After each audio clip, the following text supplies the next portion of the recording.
When this man found out that he inherited millions of dollars from his father, he decided to keep that fact hidden from his wife. But that wasn't all. What happened next was heartbreaking and caused his wife to sue her husband. And in that dreaded courtroom, the judge made an interesting call.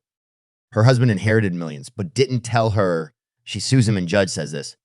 Their marriage started perfectly. They had known each other a couple of years before they got engaged and knew they were the proud parents of 2 children, Lily 6 and Aiden 4. But there was trouble in paradise, and that trouble was brewing. And the problem was that Rose, the wife in question, had no idea. It all started when her husband, Eric, received a phone call early in the morning. They were both still in bed, but shortly after Eric answered the phone, he got dressed and headed downstairs. The call was still going because Rose could hear her husband talking as he walked down to the living room. Who could it be? Rose wondered.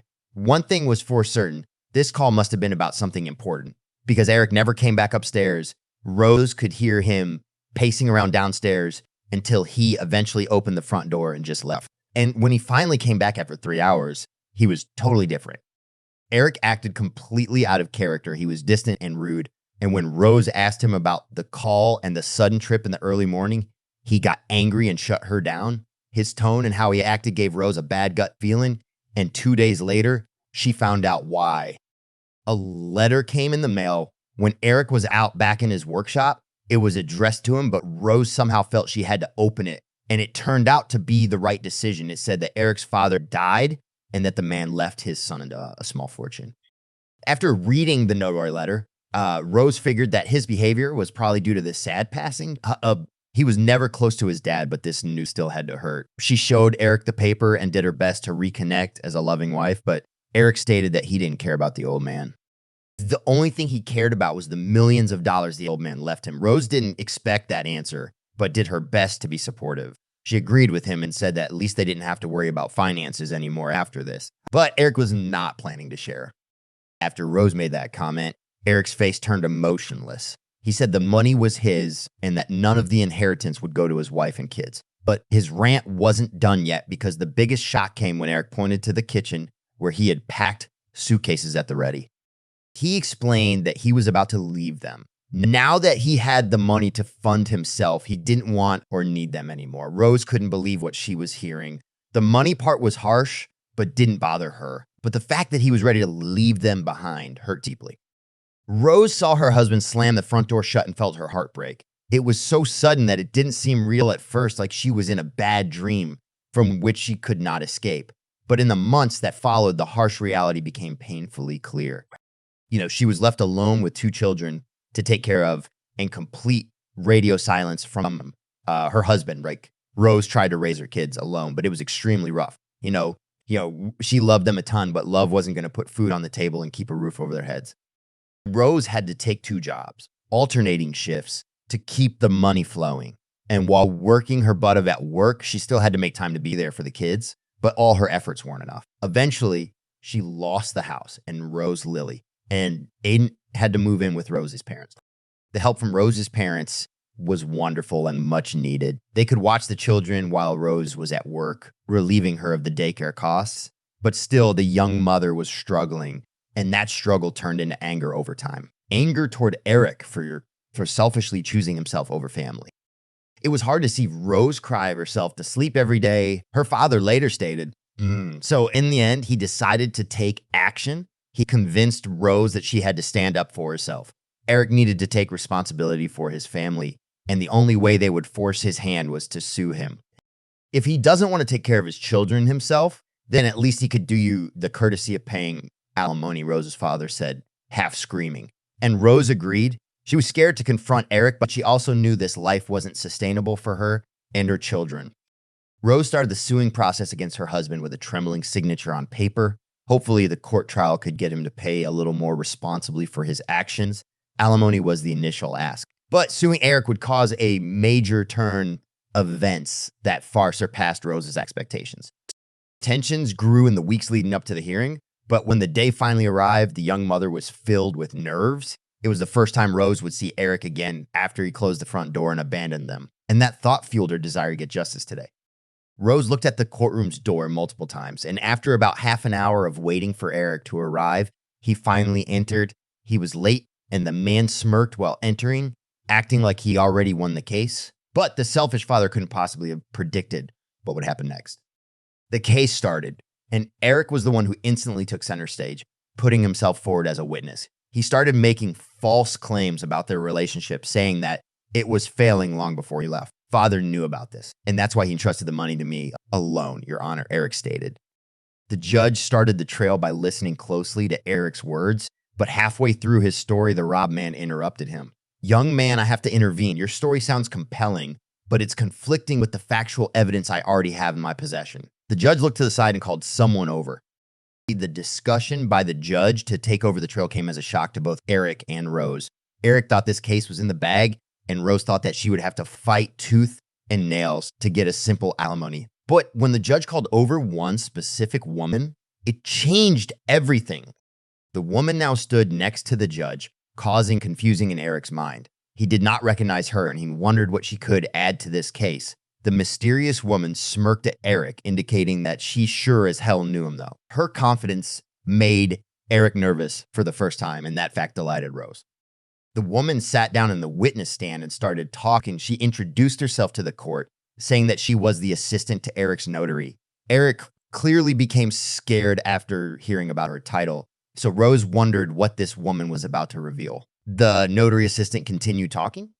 Judge and people of this court, I have proof that foul play was involved when Mr. Eric Lindsay collected his inheritance 3 months ago, the assistant stated. She continued by saying that Eric bribed his notary to change a clause in his father's will, resulting in all the money flowing toward himself. The judge said this was a severe accusation, changing the course of this trial completely. He asked for proof, and to Eric's surprise, she could deliver. A document was placed on the judge's desk. The woman said that the will was altered, but before that happened, she made a copy of the original. Eric jumped up from his seat and angrily yelled that the evidence must be disguised. It was a last desperate attempt to save himself, and Rose also realized that this wasn't just about alimony anymore. Everyone in that courtroom realized that the stakes were raised. This could be so much worse. But unfortunately for Eric, the judge paid his plea no mind. The roadman said that he had to take this new evidence and look into it. He invited the lawyers of both parties to come with him to a back room for further counsel. Now, this was nerve-wracking because the verdict would be spoken after this counsel. After a 15-minute recess, the judge and both lawyers returned to the courtroom. That was fast, Rose whispered to her lawyer as he approached her. She didn't know if the swiftness of their counsel was a good or a bad thing, but the smile on her lawyer's face kind of gave it away. Everyone was seated again, and it was time for the judge's verdict. He stated that the evidence was more than efficient for a conclusive resolution in this case. It was clear-cut, he even said. According to the documents, fraudulent practices occurred during the will transaction, and these actions needed consequences. The first one to fall was Eric's notary. He was found guilty and a major fine as a result, but the big blow for Eric was yet to come. The judge started by saying that Eric's lawyers convinced him that jail time wasn't necessary, but his punishment still needed to be severe. Eric sighed out of nerves. His confidence was at an all-time low. He avoided jail, but knew he didn't want to hear what came next. The judge continued by saying that he had to pay his wife and kids, but not in alimony. The judge restated the original will and read the terms and conditions. The original will was read, and this document's terms and conditions shocked everyone in the courtroom. Everyone except Eric, of course, who already knew what it said. It stated that each family member was entitled to 25 of the fortune. Father, mother, and both kids were to get equal shares. Rose calculated out loud. So that meant the judge interrupted the young mother and smiled as he explained the consequences of this verdict. It means that Rose and her 2 children will now own 75 of the inheritance. And since the father doesn't want anything to do with them, his right to that money will now be gone. Rose couldn't believe it. She started out by simply asking for alimony, a small monthly fee to hold her husband accountable for his actions. And in the end, she and the kids walked away with the lion's share of millions. The idea made her smile because it felt like justice had finally been served. After the sentence was served, Eric walked out of the courtroom embarrassed and defeated. Rose could see the anger in his eyes, but she simply did not care. His foul play was now out in the open, and he got what was coming to him. And his suffering wasn't even done after that. Because when Eric left the courtroom, something awaited him outside. The news of his family betrayal had reached local media. It turned out that it was Rose's father who tipped them. So when the courthouse doors opened up Dozens of cameras flashed in the man's face, causing a wave of scandal surrounding him. The news story quickly went viral, tarnishing Eric's reputation and affecting everything around him. The man lost his job and was unable to find employment anywhere else. You might think this would be fine since he still had 25 of the inheritance, but unfortunately for him, that was about to change. And while Eric's world came crumbling down, Rose's life was looking up. With her newfound wealth, she was able to buy a new home for herself and the kids. It wasn't enormous or filled with luxury, just a simple, warm home from which they could build toward a stable future. She used the kids' share to set up a trust fund, right? A safe place to store the money so it could go toward their education and future.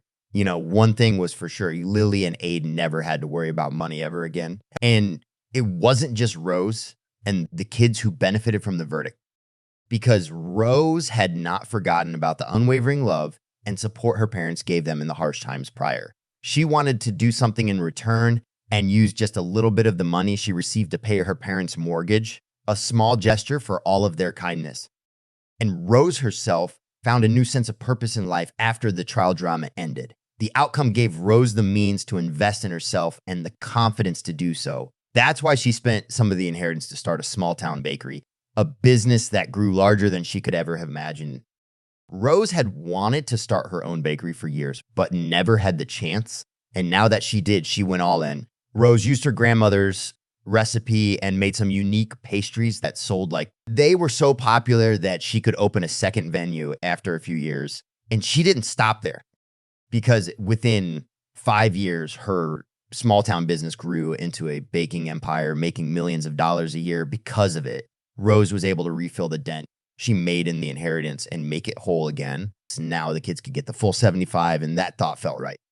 As for Eric, his life changed dramatically as well. After the settlement, he, of course, was forced to divorce Rose fully. The lack of stable employment caused him to take money from his inheritance. But due to bad investments and gambling nights, in an effort to make the missing 75 whole gain, he lost everything.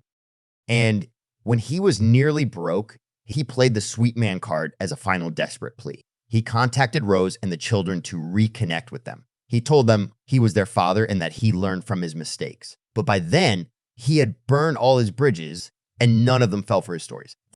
Eric had to live with his choices. Rose initially felt a little bit sorry for the grounded man, but in the end, his own children closed the door on Eric for good. They were happy to have grown up with such a loving mom, and that was all they needed.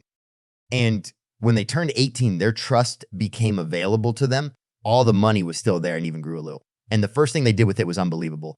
They invited their mother on a trip to the Bahamas. In the picture here, you see Mom, who told us she was scared of flying. The trip was amazing, and together they grew even closer during their stay. They also used the vacation as a tipping point, making an effort to look back at the past one last time. After that, they buried the bad memories of the past and focused on the future as a family. And that was all she wrote. The kids grew up to have thriving businesses of their own, following in their mother's successful footsteps. And for that, they had their mother to thank. Their situation would have looked completely different if she hadn't stood up for what was right. Thanks, Mom.